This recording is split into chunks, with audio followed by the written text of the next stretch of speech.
Hola a todos y todas, mi nombre es Bernardino Álvarez Lucio, licenciado en Trabajo Social. La conferencia de hoy se titula Trabajo Social y Derechos Humanos, una mirada general para enriquecer la intervención profesional. Espero que los elementos vertidos en estas sean de su utilidad y disfrútenla.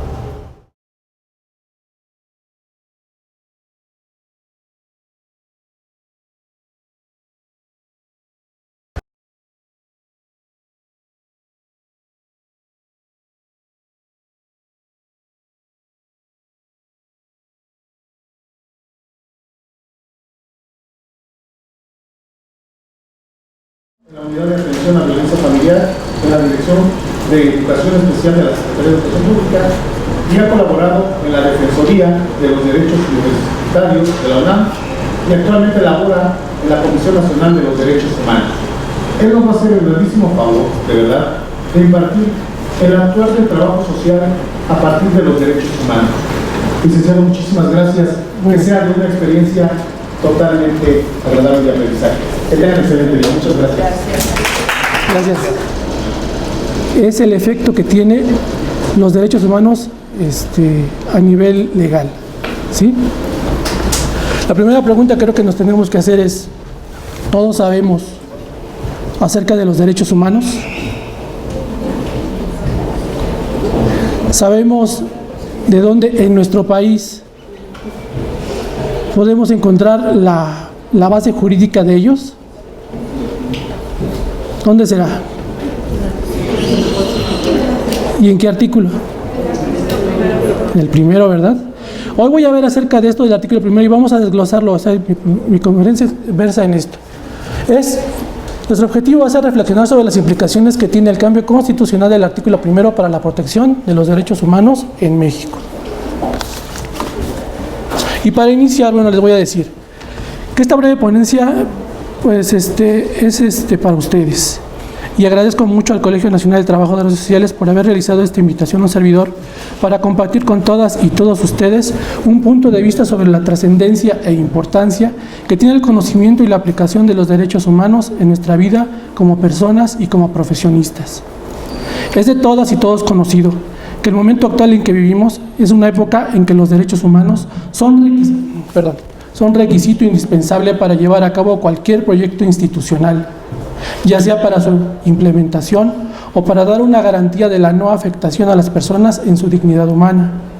Los profesionales en trabajo social, por la naturaleza de nuestro trabajo, estamos obligados a conocer e implementar acciones en favor de los derechos humanos, apegándonos siempre a la normatividad establecida por las instituciones, la cual está elaborada con estricto apego y respeto a las personas. Nuestra tarea, por lo tanto, se apegará al respeto y a la defensa de la dignidad de la población a la que brindamos atención.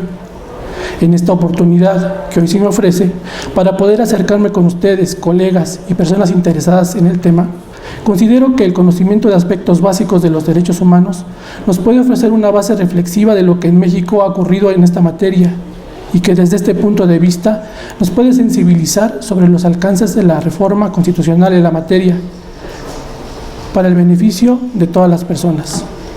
Esta reforma se realizó en el año de 2011. El Estado hizo patente una nueva mirada por la protección más amplia de los derechos humanos. Dicha reforma ha traído nuevos cambios en el sistema jurídico y en la forma en que hoy las instituciones plantean sus propias acciones.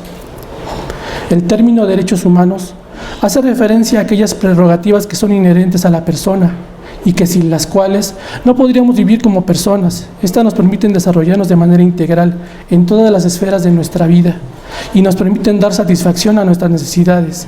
Es por esto que los derechos humanos están basados en exigencias que hace la propia humanidad, que a cada momento exige mayor respeto y protección por la vida y la dignidad de todos los seres humanos. Antes de abordar lo referente a la reforma de la Constitución en México, tengo que mencionar que los derechos humanos han tenido una evolución histórica que nos pueden hacer ver cómo se ha dado su evolución y cómo en este contexto su desarrollo se ha ido estableciendo de forma progresiva.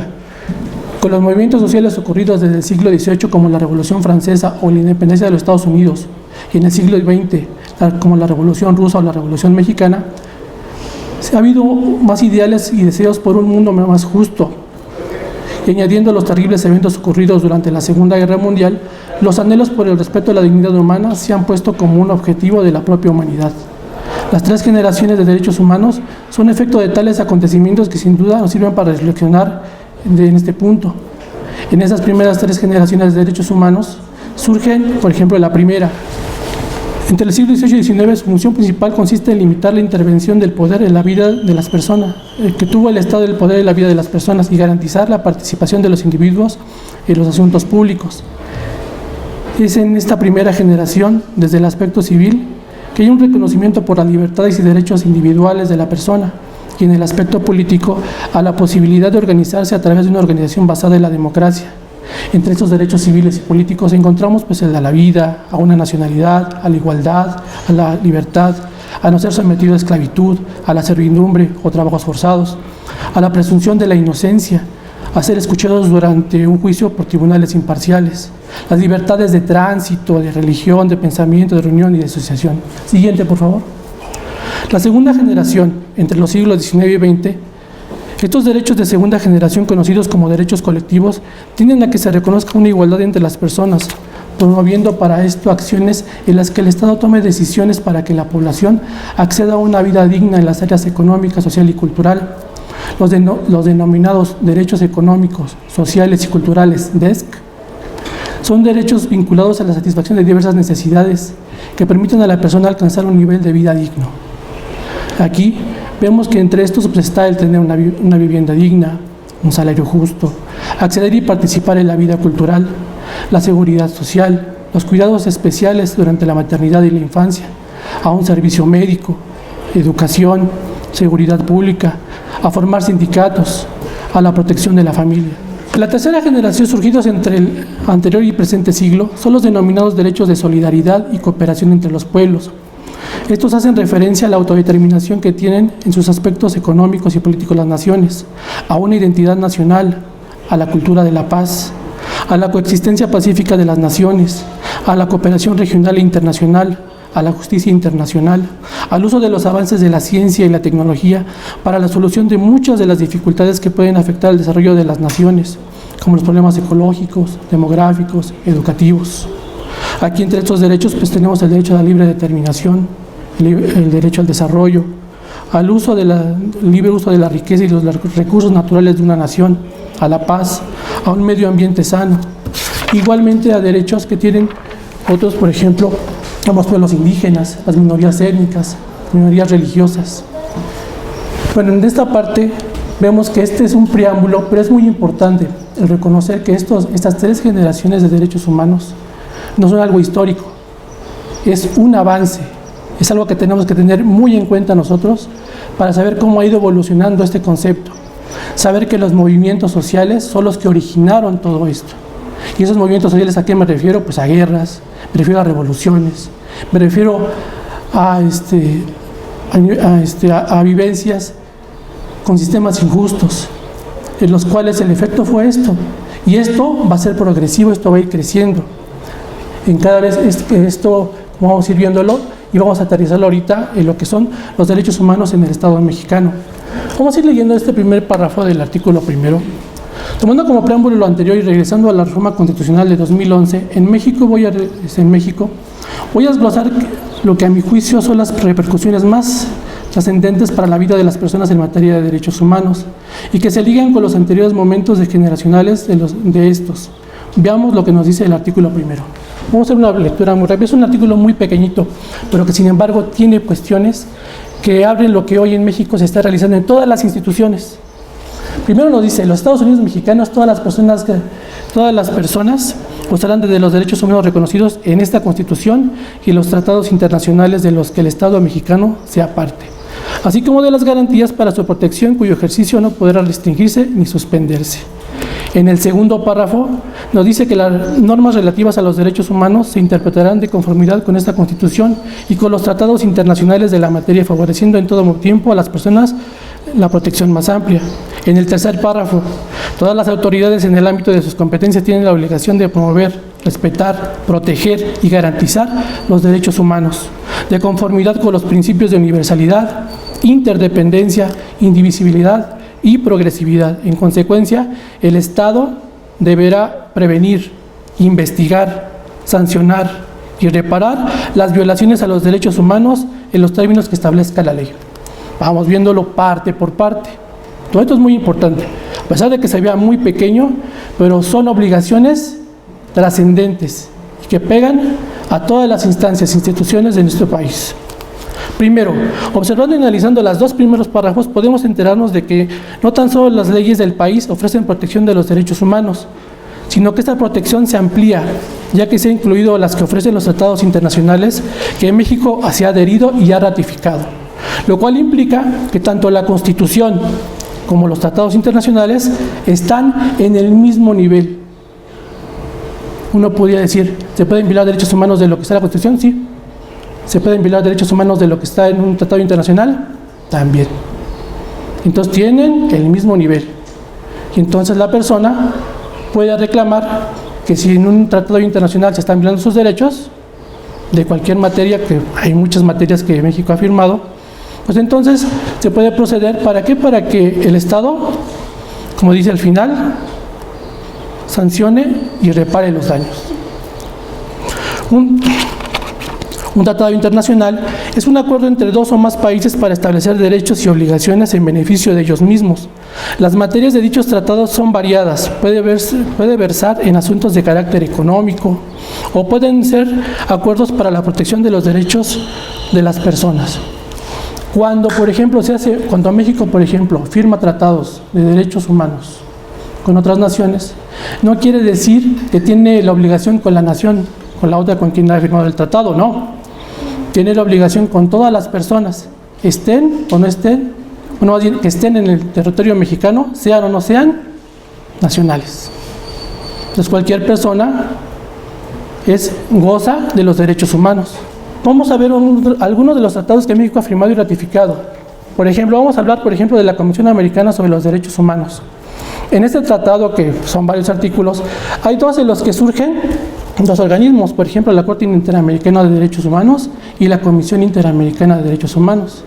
Una que versa para que vigile, pues que no se violen los derechos en el caso de la Comisión, y la Corte Interamericana, pues en esos casos en los que ya se violan los derechos y entonces llegan a juicio. La Convención Interamericana para prevenir, sancionar y erradicar la violencia contra la mujer, que esta se le llamó la Belém do Pará, establece derechos, acciones y mecanismos para atender, sancionar y erradicar cualquier tipo de violencia contra la mujer, tanto en los ámbitos públicos como privados. Otra de las convenciones que México ha firmado y ratificado es la Convención sobre los Derechos de las Personas con Discapacidad. Su propósito es la de brindar protección a las personas con discapacidad, propiciando acciones tendientes al acceso y protección de sus derechos humanos, en un marco de igualdad, así como en todo momento difundir el respeto a su dignidad como personas.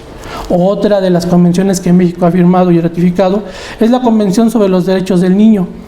Esta es un tratado en el que se reconocen los derechos humanos de niñas y niños, estableciendo que para su efectiva protección se deben llevar a cabo medidas especiales para la protección de sus derechos humanos. ¿Sí? Y aquí, bueno, voy a retener un poquito, porque también nos habla en el texto que nosotros estamos analizando, que la parte del segundo párrafo dice, favoreciendo en todo tiempo a la persona de la protección más amplia. Aquí surge un principio que se llama el principio pro persona. Este principio pro persona, ¿qué nos dice? Se refiere a que cuando un juez tenga entre varias normas que evaluar y se tengan varias interpretaciones de estas normas, va a operar o va a ser preferente a aquella que beneficie más a las personas. ¿Sí?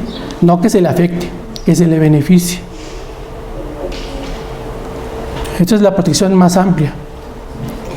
En la parte de vamos a irnos ahora en la parte, por ejemplo, en esta de todas las autoridades en el ámbito de sus competencias tienen la obligación de promover, respetar y proteger y garantizar. Son obligaciones. ¿Qué implica cada una de esas obligaciones? Si yo digo promover, estoy hablando de que en el ámbito de sus competencias las autoridades deben difundir información referente a los derechos humanos que gozan las personas. Si yo digo respetar, las autoridades están obligadas a no interferir, obstaculizar, impedir el goce de los derechos humanos. El proteger, esto se refiere a que los servidores públicos tienen que adoptar las medidas necesarias para dar protección a los derechos humanos. el garantizar. Las autoridades están obligadas a otorgar las medidas y acciones necesarias para el ejercicio pleno de los derechos humanos. En el tercer párrafo se expresa que todas las autoridades deben, además de promover, respetar, proteger y garantizar los derechos humanos, deben hacerlo con base en 4 principios. Aparte de todo esto, que es el principio de universalidad, el principio de interdependencia, el principio de indivisibilidad y el principio de progresividad de los derechos humanos. ¿Qué es el principio de universalidad? El principio de universalidad nos dice que los derechos humanos corresponden a todas las personas por igual, esto es, que todas las personas deben gozar de ellos sin discriminación alguna, por el sexo, por la raza, por las ideas, por la nacionalidad. Todo esto es la universalidad de los derechos humanos. La interdependencia, los derechos humanos se encuentran interrelacionados entre sí, no hay prevalencia de uno sobre otro, tienen el mismo valor y la misma importancia. Todos los derechos se comprenden como un conjunto, no como uno solo. Si yo digo en algún caso, las personas nos componemos solamente de una sola esfera en nuestra vida, cuando yo tengo un problema en el área de salud o en el área educativa, únicamente tengo un problema en ello, no. ¿Por qué? Porque hay varias esferas que están ahí presentes. Puede ser la esfera familiar, puede ser la esfera económica, la del empleo, puede ser la esfera de los servicios. Y entonces, aquí empezamos con el otro principio de indivisibilidad. No se puede separar a los derechos humanos, ya que estos son inherentes a la persona. Y cuando se afecta un derecho en la esfera personal, esto pone en riesgo a los demás derechos. ¿Sí? Esto es una visión que tenemos que tener. Las personas no nada más somos un aspecto, nos conformamos por varios. La progresividad. Los derechos humanos van en progreso constante. El Estado debe implementar medidas a corto, mediano y largo plazo para su goce y ejercicio. Además, se hace una prohibición expresa a retrocesos que anulen los niveles de cumplimiento alcanzados. No podemos decir, no, pues ya en este momento pues vamos a dar todo para atrás y ya esto no vale. No, no se puede. En materia de derechos humanos no se puede. Lo alcanzado va en progresión. A partir de estos elementos iniciales acerca de los derechos humanos, es importante repensar nuestra intervención como trabajadores y trabajadoras sociales. Hay que enriquecer nuestra visión pensando de una forma más integral al individuo, la familia, la comunidad y hasta nuestra propia sociedad. Hoy, en el mundo que vivimos, hay una nueva manera en que las naciones se organizan y en la que los derechos humanos están presentes. Los derechos humanos, en este caso, son políticas de Estado, se ofrecen para garantizar la legalidad, están inscritos en los tratados económicos y son parte integral de los objetivos para el desarrollo de las naciones. Es en este marco tanto local como internacional que él y la profesional en trabajo social debe de ver a las personas como sujetos de derechos humanos, los cuales por su complejidad tienen que ser respetados y protegidos al momento de tomar alguna decisión.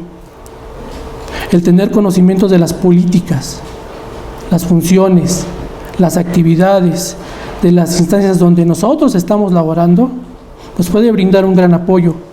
El mirar a la persona de manera más integral en su condición nos puede decir cuáles son sus características. El pensar y reflexionar cómo nuestras decisiones afectan o contribuyen con sus características. El pensar y reflexionar cómo nuestras decisiones afectan o contribuyen en todas las esferas de la vida de la persona a las que atendemos nos puede dar pauta para ofrecer mejores alternativas de atención. El investigar más acerca de los instrumentos, protocolos, leyes, acuerdos, tratados, tanto nacionales como internacionales, relativos a la protección de los derechos humanos en el ámbito en donde nos desarrollamos profesionalmente, nos puede ofrecer una nueva perspectiva para llevar a cabo acciones que fortalezcan nuestra praxis y nos hagan repensar nuestras decisiones en el momento de brindar atención a las personas en sus diversas esferas. Y las esferas de las personas, pues hablamos, por ejemplo, la familia, el trabajo, la seguridad, la infancia, la presencia de alguna discapacidad, la protección civil, el medio ambiente, los servicios y un más y gran variedad de espacios en los que los derechos humanos siguen y estarán siempre presentes. Gracias. básicamente como profesionista estoy realizando tengo conocimientos para llevar a cabo lo que estoy haciendo. Porque finalmente el área, si lo ves, es un área netamente jurídica, ¿sí?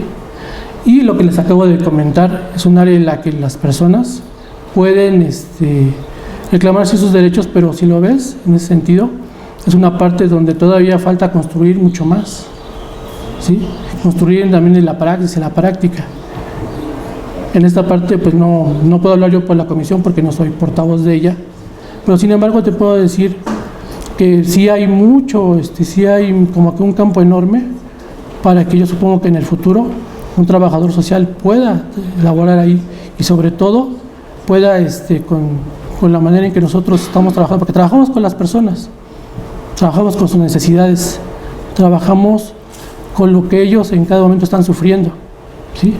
Nada más que hoy el marco legal pues se establece de esta forma. Debo recordar que las recomendaciones que yo sepa que emite la Comisión Nacional de los Derechos Humanos, pues esas son recomendaciones, no son como una procuraduría que emite juicios o que emite alguna orden específica. Sin embargo, bueno, hay instrumentos que tiene la propia reglamento o tiene la propia ley de la comisión, en la que es una instancia que se manda, que yo sepa, la recomendación, no quiere acatarla, pues tiene que explicarlo. ¿A quién se lo tiene que explicar? Tiene que darle las razones al Congreso. Entonces, si ocurre esto, bueno, pues primeramente tiene que ver, este es un instrumento en el cual, bueno, la recomendación, pues si no la hace la autoridad en ese sentido, no la quiere llevar a cabo, pues tiene que ir al Congreso de la Unión a explicar por qué razón no lo llevó a cabo y explicar las razones. Y por esta razón las recomendaciones se hacen de esta manera, que yo sepa, de acuerdo a lo que marca la ley y el reglamento. Si en esta parte de lo que habla del sitio de la Comisión Nacional de los Derechos Humanos, hay una parte en este sitio en el cual ya es una parte totalmente educativa y de promoción y difusión de los derechos humanos. Puede ser presencial o puede ser online.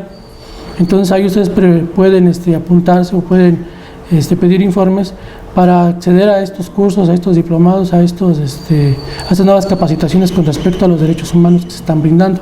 También hay una biblioteca digital en la comisión, donde ustedes pueden consultar toda esta información. Esta información, le digo, es una cosa muy pequeña, y ustedes se dirán, pues ¿cómo muy pequeña? Pues sí, porque el tema de derechos humanos es muy complejo. Si yo estoy hablándoles de esto es lo que la persona debe conocer, una persona normal, una persona de pie debe conocer, para poder en aquel momento exigir que se cumplan sus derechos. ¿Cuántos de ustedes conocían esta parte del artículo nada más primero, de las obligaciones que tiene el Estado? Poquitos, ¿no? Y finalmente, si tú fueras ciudadano de a pie, si no conoces esto, ¿a quién le tocaría que lo difundiera? Yo creo que el personal más propicio, desde mi punto de vista, es un trabajador social. Porque el trabajador social es quien te va a dar las pautas y te va a decir para dónde tienes que dirigirte, por qué razón es lo que está marcando y qué es lo que, en tu opinión, podrías darle como consejería para que pudiera hacer, ¿sí?, la persona. Tú no le vas a decir qué haga o qué no haga, le vas a dar siempre una consejería para que tenga el mayor abanico de posibilidades y pueda llevar a cabo una acción. ¿Pero quién es el personal que debe hacerlo? Para mí, un trabajador social, porque tiene las herramientas técnico-metodológicas para poder llevarlo a cabo, ¿sí? A veces dice el abogado, pero el abogado tiene las herramientas técnico-metodológicas para atender un caso. Y nosotros, aparte de eso, tenemos esa parte que lo atendemos, pero lo atendemos ¿para qué? Para que en sus esferas personales vea cuál es la mejor decisión. En cualquiera de las instancias, instituciones donde labora un trabajador social, la labor que preferentemente o principalmente realizamos es esa, la de llevar seguimiento en esas decisiones de vida. ¿Qué es lo mejor? ¿Qué no es lo mejor? ¿Qué es lo que nos dice el marco de nuestra institución? Y sobre todo hoy los marcos institucionales, todos se basan en el respeto a los derechos humanos, todos. Inclusive dentro del Plan Nacional de Desarrollo, el nuevo, hay un segmento que dice respeto a los derechos humanos. Y cuando se piden cuestiones al extranjero se dice que lo hagan con respeto a los derechos humanos. Y entonces, ¿cuáles son los derechos humanos? Yo creo que la gama de derechos humanos, ahorita les voy a decir nada más un pequeño preámbulo. Derecho humano a la identidad, derecho humano a la igualdad, a la no discriminación, a la libertad personal, a la libertad de tránsito, a la de residencia, a la libertad de asociación y reunión, las libertades religiosas y de culto, el derecho a la nacionalidad, el derecho a la propiedad, el acceso a la justicia, la igualdad ante la ley, el derecho a la salud, derechos de niñas y niños, derecho del medio ambiente, derecho al agua, derecho a la cultura, el derecho a la cultura física y al deporte, el derecho de petición, el derecho político electoral, el derecho a la paz, el derecho de las mujeres, de las personas con discapacidad, de las personas adultas mayores, derechos de las personas migrantes, la seguridad social, la detención ante la autoridad judicial, seguridad jurídica ante los juicios penales, derechos del imputado en materia penal y más. La gama es inmensa. Y yo creo que en cada una de estas instancias siempre va a haber presente un trabajador social.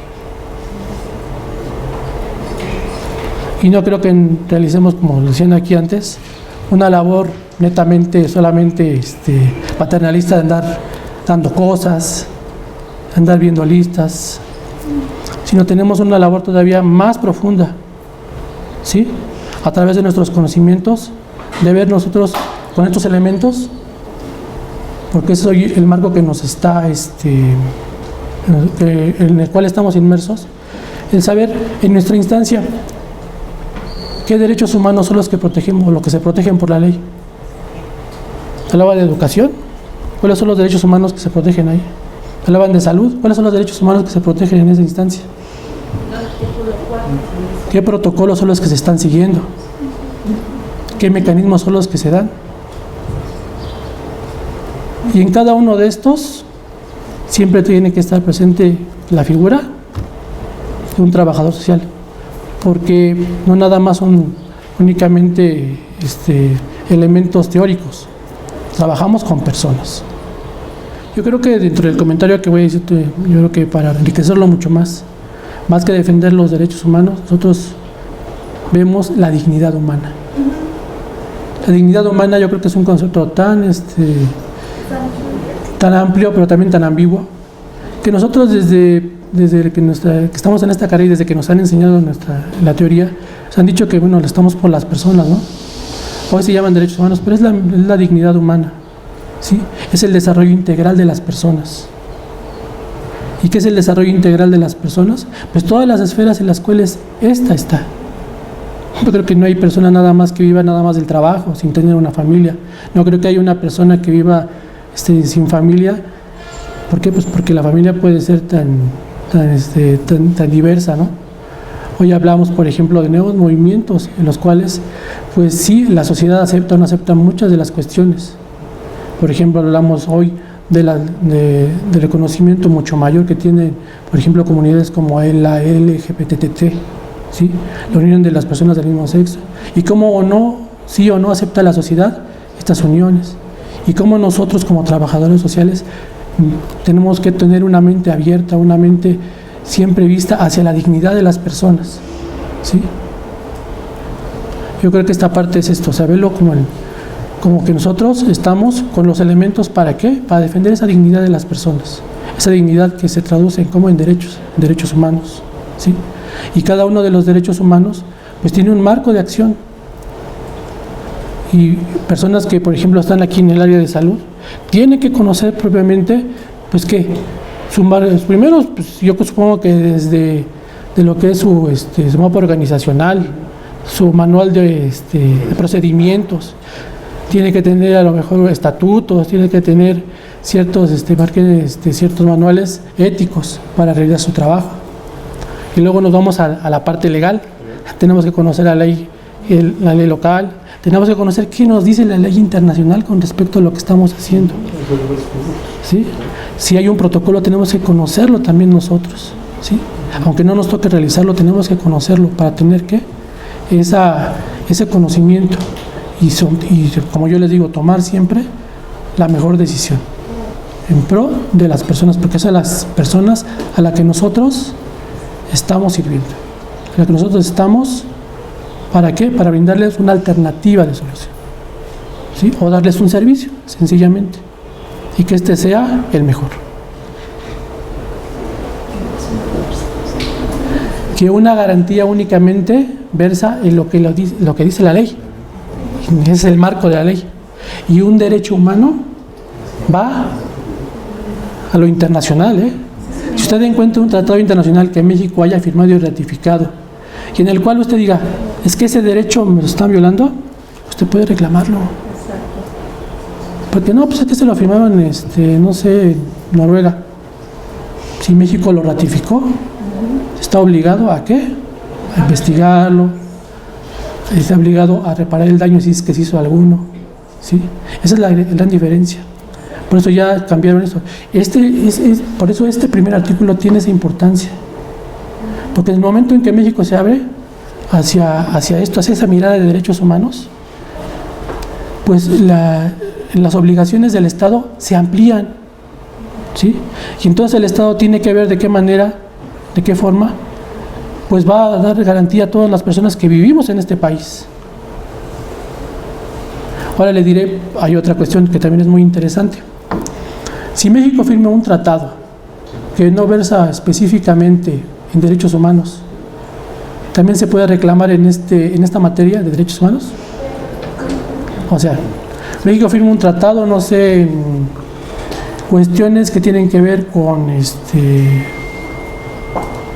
cuestiones de carácter internacional. Y propiamente no dice que es un tratado de derechos humanos. ¿Alguna persona podría reclamar esto en pro de los derechos humanos? No es de acuerdo a los tratados internacionales. Si no son de derechos humanos, también pueden ser reclamados para derechos humanos. Si en algún punto dice que hay un beneficio para la persona, pueden hacerlo.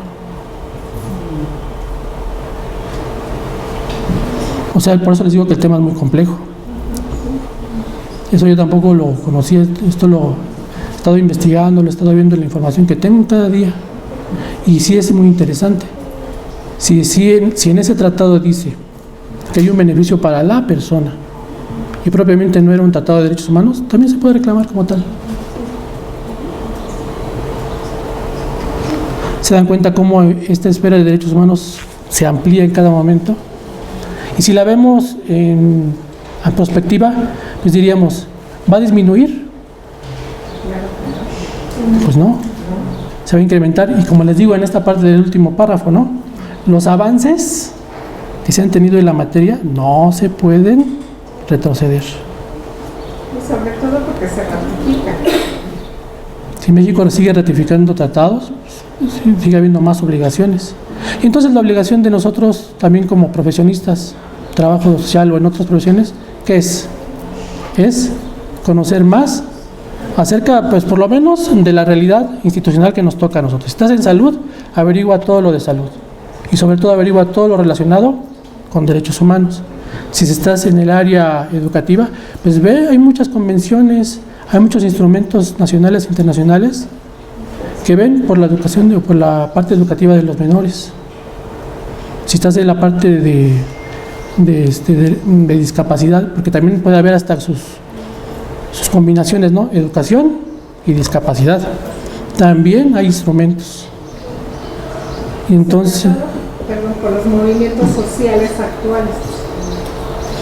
y lo vemos actualmente, ¿no? Actualmente hay muchos movimientos sociales en los cuales vemos que todavía tenemos ambientes de violencia, tenemos ambientes en los cuales pues la seguridad todavía no se ha visto, tenemos ambientes en los cuales la economía afecta a muchas personas. Los servicios, hablamos por ejemplo del agua. Y entonces ahí, ¿quién va a estar interviniendo? ¿Por qué? Pues porque somos el personal más capacitado para que nosotros nos den el instrumento, nos den un marco, nos den tareas y trabajar con las personas. ¿Para qué? Para llegar a las mejores soluciones. y sobre todo poder resolver una problemática. Yo creo que hasta como trabajadores sociales vemos nosotros y somos capaces de vislumbrar el futuro de muchas problemáticas que se avecinan. ¿Sí? Porque nuestro perfil, porque nuestra profesión, porque la manera en como nosotros nos interesamos nos lo está permitiendo. Si yo les digo que va a haber alguna problemática, no sé, como por un ejemplo nada más, que acabo de decir, el agua, ¿qué problemáticas se pueden llegar a presentar? Desde problemáticas sociales, problemáticas de salud, problemáticas económicas, jurídicas. Y entonces, ¿cuál va a ser el profesionista que va a estar en primera línea en esas situaciones? El trabajo social es el que está en la primera línea, está con las personas. ¿Sí? No sé, ¿una otra cosa? Yo le agradezco mucho al colegio que me haya invitado. Este es un punto de vista que yo les ofrezco. Yo les agradezco también su atención. Les ofrezco también muchas gracias por sus preguntas, por sus comentarios. Siempre es interesante, siempre es importante escucharnos para que aprendamos en todo momento. Aparte, como ven, mi formación pues he estado en varias partes. También he trabajado en educación. Y una de las partes más importantes es que cuando estamos en la materia educativa pensando en nuestras competencias, me acordó mucho lo que usted decía. ¿Qué es la competencia? ¿Qué es una competencia? Lo que nos compete hacer en cualquier cosa. Pero ¿qué es más específico en la competencia? ¿Por qué se caracteriza? Son los conocimientos, habilidades y actitudes que tenemos ante algo, ¿sí? Y en el caso de nuestra profesión, ¿qué conocimientos, qué habilidades y qué actitudes tengo para con mi trabajo, con mi profesión? Esa es una competencia. Y puede haber muchas competencias. Y para poder calificar en ellas, pues se requiere eso, ¿no? Tres aspectos nada más. Que tengas los conocimientos necesarios. Que poseas las habilidades para que esos conocimientos los lleves a cabo. Y para mí, sobre todo, que tengas la actitud para que con esos conocimientos y esa habilidad puedas atender a alguien. Gracias. En la conferencia, el actuar del trabajo social a partir de los derechos humanos. Le agradezco mucho. Muchas gracias. Gracias.